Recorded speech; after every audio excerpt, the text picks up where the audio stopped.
Pokemon Emerald, Japanese edition. Story behind this one is the customer attempted to change the battery. He lifted the positive pad and pulled it off. He says he saved the positive pad. We'll see. If not, we'll make another one. So, we gotta get it apart, take a look, and go from there. Time for the totally enthralling disassembly.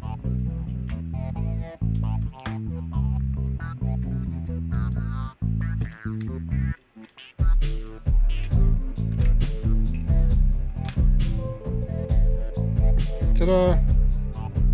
For your orientation purposes, we'll be working on this side of the board in this area. And the damage is as described. He did pull the positive pad. The good thing is, and something I've been running into a bit lately, is they also take the R9 resistor. I keep those in stock just in case as well. Good idea to keep them in stock if you work on these regularly. Let's see if this is the positive pad in this bag. I think it is, but we'll find out.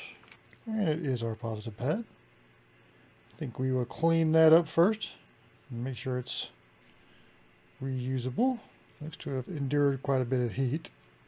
Keep me right in the center of my view, but not completely off screen. It's amazing. In order to clean up the pad, I will need my equipment. And while I set up my equipment, let me throw up my expected temperatures for this job. These temperatures are brought to you by the associate links in the description. If you go to my video description and click on one of these links and buy any of this equipment, a small portion of that purchase will go to supporting the channel. And it won't cost you an extra dime, and I greatly appreciate it. Add some flux. Some wicket.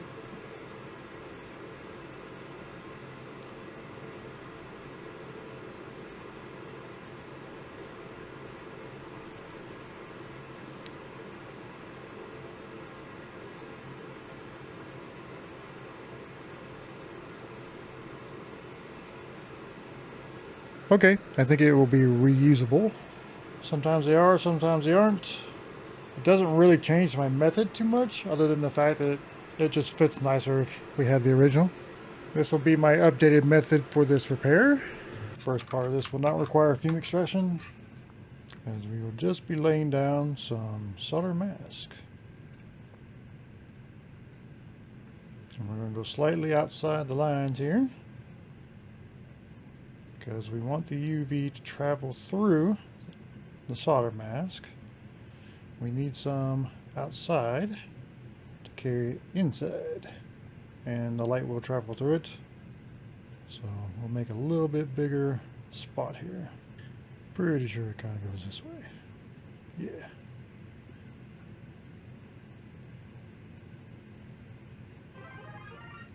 Flatten them out in there as much as we can. Doesn't matter if sun gets on top. We can flatten all this out a little bit. Again, this will not be pretty. When you rip stuff off the board, pretty is not really an option. So I'm still looking out for some clear UV coating that actually is clear and doesn't look like, you know, some sort of biohazard. So the next step for this is I'm going to grab my big UV lamp, and we're going to stick that sucker on there for a good 15-20 minutes. I want the cure to be really thorough. I do not want there to be any chance of this pad coming back up on me when I'm trying to solder it in place. In the early stages of doing this method, I have occasionally done that, and it's annoying. Not the end of the world, but annoying. Click our lamp on, set it on top of it, and walk away. We'll go do something else, and then we'll come back 15-20 minutes and continue our work.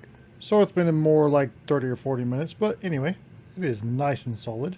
That thing is not going to go anywhere, or it shouldn't anyway. You never know. We could have some difficulties. Fume extraction. Add some more flux. Clean this pad up. Make sure we don't have to do more pad work.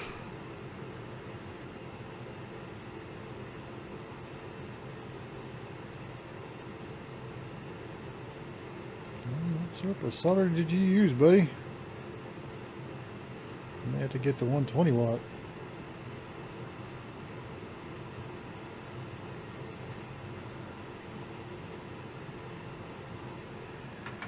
Much better.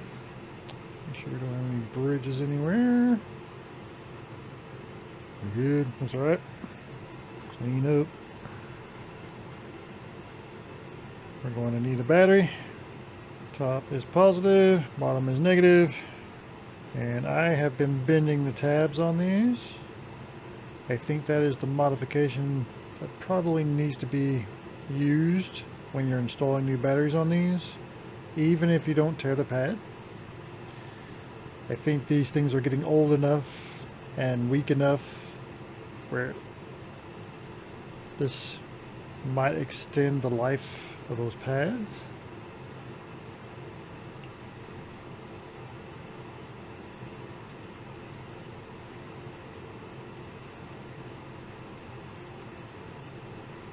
Get much less tensile pressure pulling up on the pads when they're bent down like this.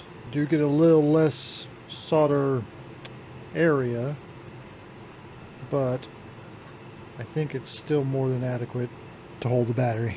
Now obviously if you're extremely violent with the card, well, you kind of get what you deserve, but clumsiness happens and strikes anybody. So, negative over here. Positive over there. I'll line this up. I can for sure make contact with that positive pad. I think we should probably run the jumper and go ahead and tin these pads first. I was getting the idea I was going to install it without tinning the pads and just feed the solder on, but I've got to run the jumper, so that doesn't really work. It isn't all about gluing the pad back on and being done. We have the small problem that this connection right here on the R9 resistor has been ripped up. The connection down here to the test pad is not critical. I was informed by a commenter on one of my videos. I can't remember the name, sorry. But this one here is critical. Add a dab of leaded solder to this resistor. There we go. Find me a spot where I can do some scraping and burning. A little better hold on this wire though.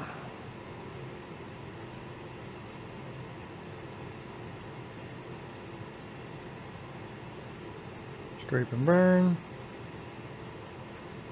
I needed to reach the pad and solder onto the resistor.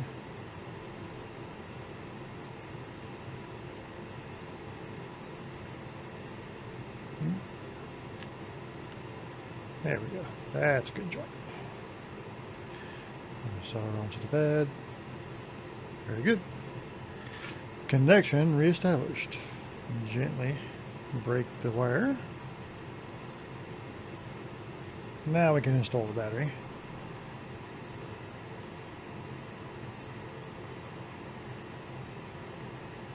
Okay. More fluxage. And get as much solder on these as I can without damaging our pad.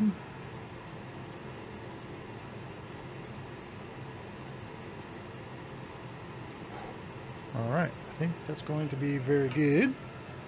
Looks okay over here. I'd like to see more up on that leg. This looks perfect. See if we can do a little better on that positive pad. More flicks.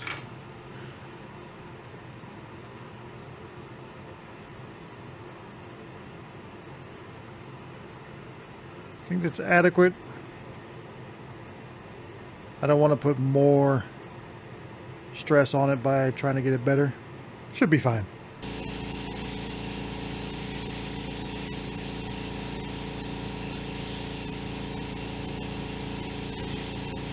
Let's check and make sure we have reestablished connection. And we have. Excellent. Next step will be to put it back in its little housing and stick it in our GBA and see if it works. I hope you're getting value out of this video. Just a reminder, if you find you're not ready to tackle this, I do offer these services, both locally and mail-in. Just head over to micromage.repair, click free quote, fill out the form, and I'll get back to you personally. If you mention this video, I'll give you 10% off on your repair. Grab our well-loved and used Game Boy Advanced SP. Load our cartridge. Moment of truth.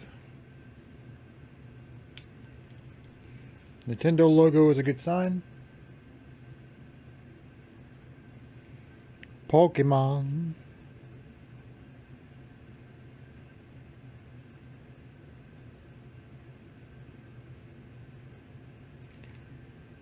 It's like Happy Days to me. Excellent. And that's really all there is to it. If you got value out of this video, I think you'll get value out of this one. And I'll see you there.